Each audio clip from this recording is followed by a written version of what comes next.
We all know what's going on in Ukraine with Russia. We've seen what's happened in Venezuela.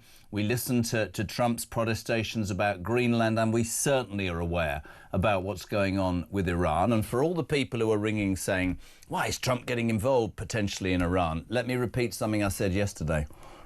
Just my opinion. There are absolute facts in what I'm about to say. The mad mullahs of Tehran have financed every major terrorist group in the Middle East for years. Hamas, the Houthis, Hezbollah. That is a rotten regime that shoots its own people in the back if they dare to complain. And whatever happens somewhere down the line, whether they're overthrown or not, the highlight of that is massively important. But what it's done is it's shone a light on Britain and Britain's inability to perhaps defend itself. Richard Knighton's, he's the Air Chief Marshal, head of the armed forces, has warned that Britain does not have the cash to deliver its military ambitions. He says that the MOD is facing a £28 billion funding shortfall over the next 4 years. It comes as British special forces are being lined up to storm Russian Shadow Fleet vessels. This is an article in the Times, and we say a very good morning to the former head of the British Army, Lord Richard Dannatt. Richard, good morning. How are you, sir? Jeremy, good morning. I'm very well, thank you. Good to join you. This infuriates me. My dad was in the forces. The military doesn't have enough money for defence plans, admits the chief. I've said it for as long as I can remember, Richard. Every single successive government for 20 years has thought it the easy target. And now we find ourselves in what can only be described as a pretty precarious and embarrassing position, don't we? You're absolutely right, Jeremy. And the Chief of the Defence Staff was absolutely right to make the comments that he did to the Defence Select Committee yesterday, and I believe has also made those comments directly to the Prime Minister. I mean, the fact of the matter is, we are in a very dangerous security situation. You've touched on all the difficulties in the world just in your introduction a moment or two ago. This government has talked about wanting to increase security, wanting to increase its spending on defence, has talked vaguely about increasing to 3% of GDP by the end of this Parliament and 3.5% by the end of the next Parliament. Frankly, that is not fast enough, and it is not enough. And the Chief of the Defence Staff is right to say that the Ministry of Defence is £28 billion short in this Parliament. That's just to be able to do the things that we're currently doing, not the resources needed to increase and improve our military capability such that we can deter further adventurism from Vladimir Putin. I remember in the last election, Richard, literally 2 or 3 days out, Sunak jumps up and says 2.5% of GDP. I remember at the time thinking far too little, far too late, and it would be right to point the finger at all of those successive governments. I don't know, you tell me if I'm right or wrong.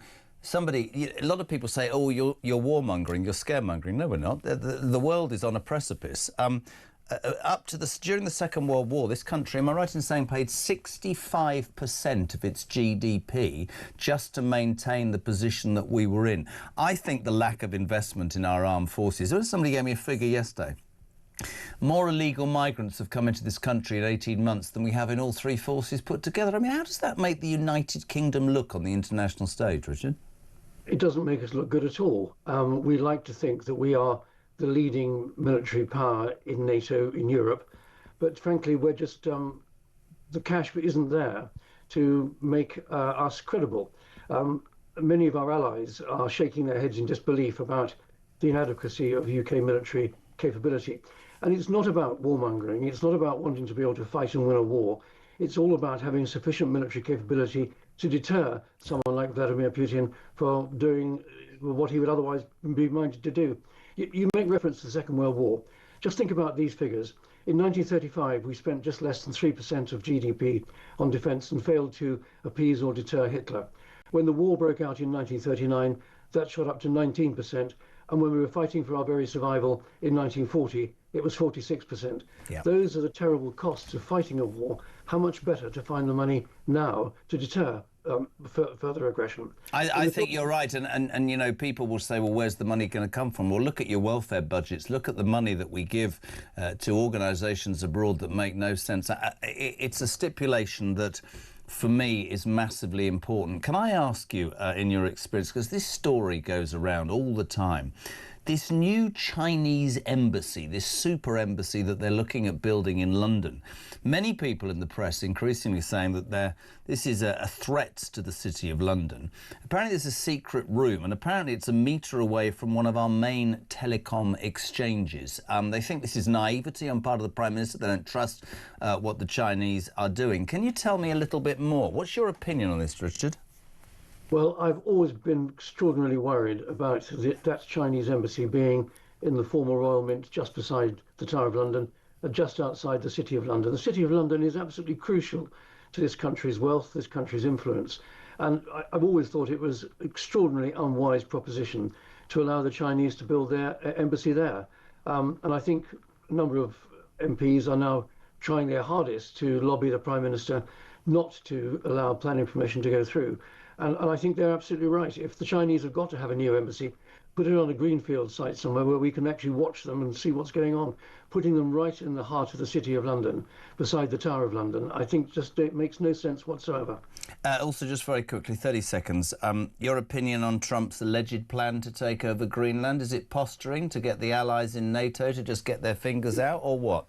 It's quite unnecessary. The existing treaty allows the Americans to deploy as many troops as they want to in Greenland, and America should work with other NATO members to ensure the security of Greenland and the gap between the UK and Greenland and Iceland, through which many Soviet submarines and Russian submarines and ships transit. So he doesn't need to take over Greenland. He needs to work with other allies to make sure that the security arrangements are tough enough. Lord Richard Dannatt, it's always an absolute pleasure, sir, to have you on. We thank you for your opinions on the fact that the military, according to the chief of the armed forces, is so short of money that this country couldn't defend itself. Another problem for Starmer's in trade. Morning.